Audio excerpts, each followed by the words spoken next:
नमस्कार. योगेश्वरी दर्शन बातमीपत्रात आपणा सर्वांचं स्वागत. आपण पाहत आहात अंबाजोगाई शहर आणि परिसरातील सुपरफास्ट बातमीपत्र.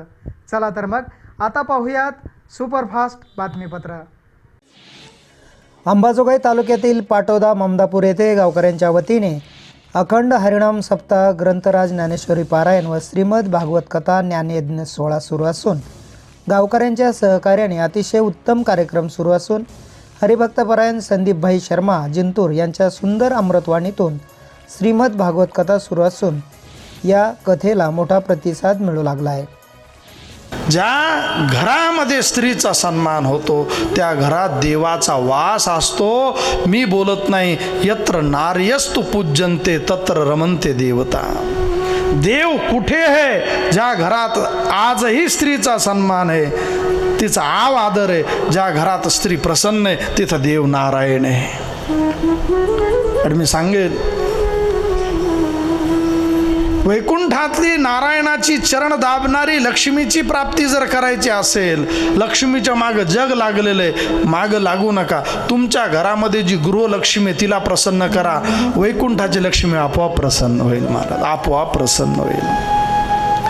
ज्या घरामध्ये मातृशक्ती पूजनीय, ज्या घरात स्त्रीचा सन्मान आहे, त्या ठिकाणी साक्षात नारायणाचा वास आहे. आणि म्हणून या ठिकाणी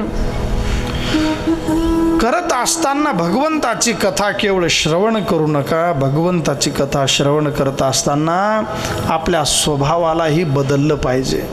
स्वभाव बदलला, कथा सार्थक झाली. कथा सार्थक झाली.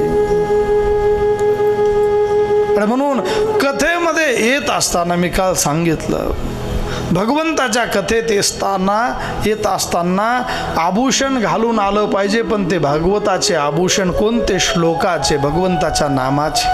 आपल्या कंठामध्ये 7 दिवस भगवंताचं नाव असलं पाहिजे. जे आपल्याला आवडतं ते भगवंताचं स्मरण आपण केलं पाहिजे. आणि म्हणून आता सध्या महादेवाचं आपल्याला आवड आहे, महादेवाचं नाव घ्या. रामाची आवड आहे, रामाचं कोणतंही घ्या. जे आहे आपल्या कंठामध्ये भगवंताचं नाव असलं पाहिजे. आणि भगवंताचं नाव जर कंठात आलं तर जीवन सुधारल्याशिवाय राहणार नाही. आणि लक्षात घ्या, आपला स्वभाव सुधारायचा असेल तर भगवंताच्या कथा, भगवंताचे संत महात्मे जे आहेत ते कसं जीवन जगले हे पाहिल्यावर आपला स्वभाव सुधारेल. आणि म्हणून भगवंताची प्राप्तीची इच्छा असते. मी सांगत होतो की घरी दुपारच्या वेळेस आराम न करता आपण कथेला काय येतो, याचं एकच कारण आहे की सत्संगातून भगवंताची प्राप्ती होऊ शकते. या अखंड हरिनाम सप्ताहामुळे गावात आनंदाचे वातावरण निर्माण झाले असून भाविक भक्त मोठ्या संख्येने सहभागी होत असून यात गावातील महिला भक्तांची मोठी उपस्थिती वाढत आहे. या कार्यक्रमामुळे महिला भक्तांमध्ये मोठा आनंद निर्माण झाला आहे. ब्रह्म तस्मै श्री सद्गुरुवे नमः. ओम ब्रह्मानंदम परमसुखदम केवलम ज्ञानमूर्ती द्वंद्वातीतं गगनसदृशं तत्त्वमशादिलक्षणम् एकं नित्यमिवलचलं सर्वादिसाक्षिभूतं भावातीतं त्रिगुणरहितं सद्गुरु तन्नमामि. रामकृष्ण हरी. सर्व गावकरी संत मंडळी यांच्या चरणी नतमस्तक होऊन व श्री हनुमानराय यांच्या चरणी नतमस्तक होऊन मी माझे 2 शब्द सांगते. आपल्या दरवर्षीप्रमाणे याही वर्षी आपला सप्ताह हा साजरा करण्यात येत आहे. तरी सर्व गावातील सर्व महिलांनी, सर्व बाल भक्त, सगळं गुणीजन मंडळांनी व पंचक्रोशीतील सर्व भाविक भक्तांनी सगळ्यांनी ह्या सोहळ्याचा आनंद घ्यावा. पण जी तुम्ही ते नियोजन केलं आहे ना पंक्तीचं, ते एवढं छान केलं आहे ना, आवडलं आहे. आमच्यासारख्यांना उन्हात जायला एवढा त्रास होत होता. म्हणजे आम्ही जात होतो येत होतो तेव्हा आम्हाला ते कळत होतं. आम्ही तर नको म्हणायचं, पण पंक्तीवाल्याने आग्रह करायचा. आणि ही सोहळा स्वर्गी नाही, खरंच नाही. संसारात तर तळमळच असते नुसती आणि परमार्थामध्ये सुखच असते. पण ते जेव्हा आपण अनुभव घेऊ त्याचा, तेव्हा आपल्याला ते कळतं.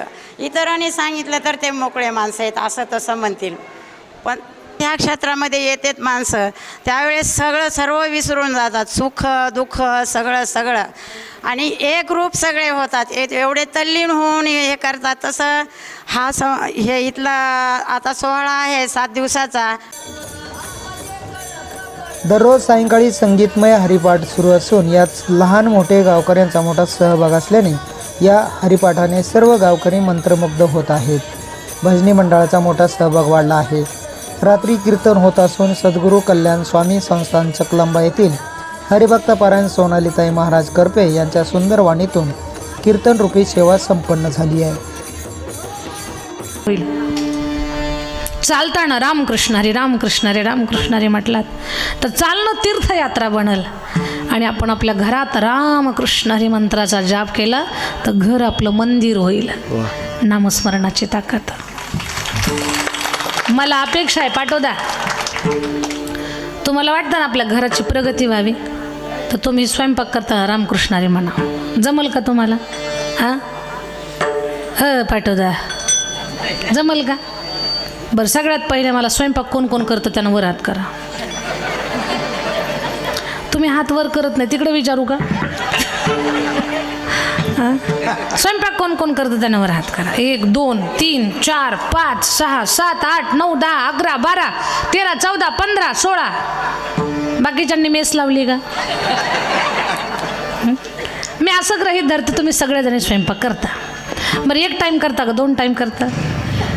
काही फार आगाऊ येत सकाळचंच खाऊ घालता नाही तर काही रात्रीच करून ठेवता सकाळी खा. 2 टाईम करता. स्वयंपाक करताना एकच करायचं भगवंताचं भजन. पीठ मळायला घेतलं रामकृष्ण हरी रामकृष्ण हरी रामकृष्ण हरी. गोळा केला त्याचा रामकृष्ण हरी रामकृष्ण हरी.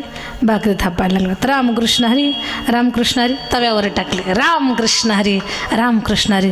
उलटण्यानं उलटली रामकृष्ण हरी रामकृष्ण हरी. उचलली चुलीच्या तोंडाला लावली रामकृष्ण हरी रामकृष्ण. टोम फुगली भाकरी. आज सगळं रामकृष्ण हरी नाम भरलं रामकृष्ण हरी. काढली मालकाच्या ताटाला लावली रामकृष्ण हरी खा.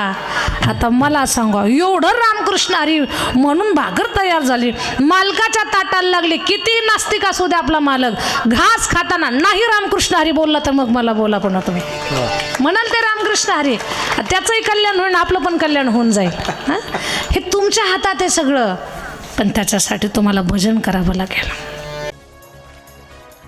या सोहळ्याला मोठा प्रतिसाद वाढत चालला असून दररोज विविध कार्यक्रमात गावकरी सहभागी होत असून भाविक भक्त व गावकऱ्यांमध्ये मोठा आनंद निर्माण झाला आहे. योगेश्वरी दर्शन बातम्यासाठी नंदकुमार पिंपरेसह नागेश अवताडे अंबाजोगाई.